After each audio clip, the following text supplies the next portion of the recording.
ഇനി നമുക്ക് ഈ ഇവിടെ നടക്കണവുമായി ബന്ധപ്പെട്ടും അവിടുത്തെ ചില കാര്യങ്ങളുമായി ബന്ധപ്പെട്ട 7ാമത്തെ ക്ലിപ്പ് ഒന്ന് കേൾക്കാം. അങ്ങനെ ആലോചിച്ച് നോക്കാണ്, നമ്മുടെ മെനിയാന്ന് എത്രങ്ങാനും ആളുകളാണ് നമ്മുടെ മജ്ലിസിലേക്ക് വന്നത്. ഈ മജ്ലിസ് എന്ന് പറഞ്ഞാൽ നമ്മുടെ ഈ പള്ളിപ്പറമ്പ് എന്ന് പറഞ്ഞാൽ 9.5 ഏക്കർ സെന്റ് സ്ഥലമുണ്ട്. ഈ 9.5 ഏക്കർ എന്ന് പറഞ്ഞാൽ കാടാണ്, തനിച്ച കാട്. അത് മെനിയാന്ന് വെട്ടി തെളിച്ചിട്ടേ ഉള്ളൂ. എത്രങ്ങാനും ഇടജന്തുക്കളുണ്ട്. ഞങ്ങളൊക്കെ മൂത്രപ്പുരയ്ക്ക് പോകുമ്പോൾ എപ്പോഴും കരിന്തേളിനെ കാണാറുണ്ട്. കരിന്തേള്, കൽക്കുഞ്ഞന്, എല്ലാ വിഷമുള്ള ജീവികളും ഈ പള്ളിപ്പറമ്പിലുണ്ട്.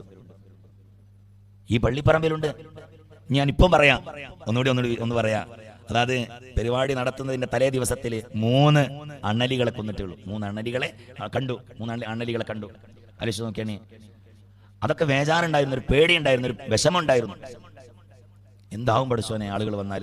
പക്ഷെ ആളുകളൊക്കെ വന്നിട്ട് നമ്മൾ നന്നാക്കിയോടത്ത് മാത്രമല്ല ആളുകൾ ഇരുന്ന്, നന്നാക്കാത്തോടത്തും വിറക് കൂട്ടത്തിന്റെ മുകളിലും അതുപോലെ തന്നെ കാട്ടിലും പോയിരുന്നു. ഒരു വെളിച്ചം പോലും ഇല്ലാത്ത സ്ഥലത്തിൽ പോയിരുന്നു. എന്നാലോ ഒരാളെയും ഒരു ഉറുമ്പ് പോലും നോവിച്ചിട്ടില്ല.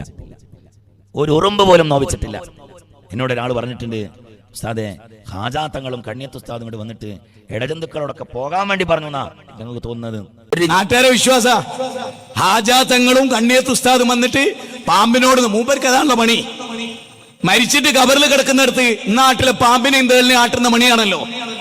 3 അണലി കൊല്ലപ്പെട്ടു എന്നാ. പക്ഷെ സാക്ഷാൽ അണലി ഇവിടെ ഉണ്ടല്ലോ, അതാണല്ലോ പ്രശ്നം. ആ അണലിനെ ആർക്കും തൊടാൻ കഴിഞ്ഞില്ല. ആ അണലിൽ ഒച്ചയപ്പ കെട്ട്. മനുഷ്യന്റെ എന്ന വിഷം, മാരക വിഷം, പൗരോഹിത്യം എന്ന മാരക വിഷം, ഇതൊക്കെ വലിയ കറാമത്തായി പറയുന്നത്. എന്നാ പിന്നെ അവിടെ കാടില്ലാതങ്ങായ പോരെ.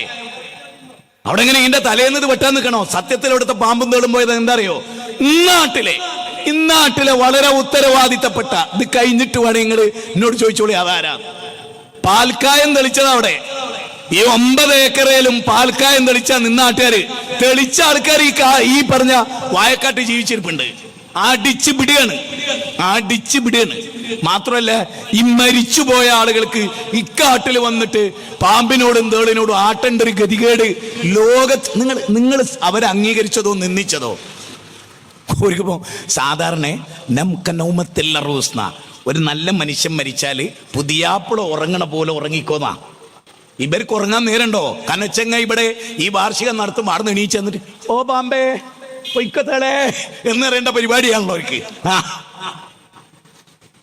എന്താ നിങ്ങൾക്ക് എന്ത് പറ്റി? ഇത് കേട്ടിട്ട് ആളുകളുടെ വിശ്വാസമാണ്. അപ്പൊ അള്ള ഇടപെട്ടു എന്നൊന്നല്ല, അള്ളാന്റെ കാവലുണ്ട് എന്നല്ല. ഇവര് വന്നിട്ട് പറഞ്ഞത്ര പോയി കൊളിയും അപ്പോൾ അവിടെ പോയി. അത് മറ്റേ മൊല്ല പറഞ്ഞില്ലേ, അക്സനി പാമ്പ് സീമടൂരിനെ കടിച്ചിട്ട് പാമ്പ് മരിച്ചു ചെയ്യുന്നു.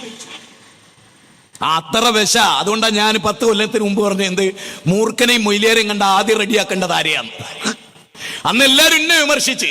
പക്ഷെ പിന്നീട് ഓല് പറയണെന്താ, പാമ്പ് കടിച്ചിട്ട് ഇയാളെ വിഷം കയറിയിട്ട് പാമ്പ് മരിച്ചു ചെയ്യുന്നു. അത് ഞങ്ങൾക്ക് അഭിപ്രായമുണ്ട്. ചില്ലറ വിഷം. ഞാൻ പറഞ്ഞല്ല, 3 അണലീനെ ഇവിടെ കൊന്നു. വലിയ അണലി ഇവിടെ ജീവിച്ചിരിപ്പുണ്ട്. വലിയ അണലിയാണ് ലോകത്തിലെ ഏറ്റവും വലിയ പ്രശ്നം. പക്ഷെ അത് ഫൈസിന്റെ രൂപത്തിലാണ് നിൽക്കണമെന്ന് മാത്രം. മനസ്സിലായോ?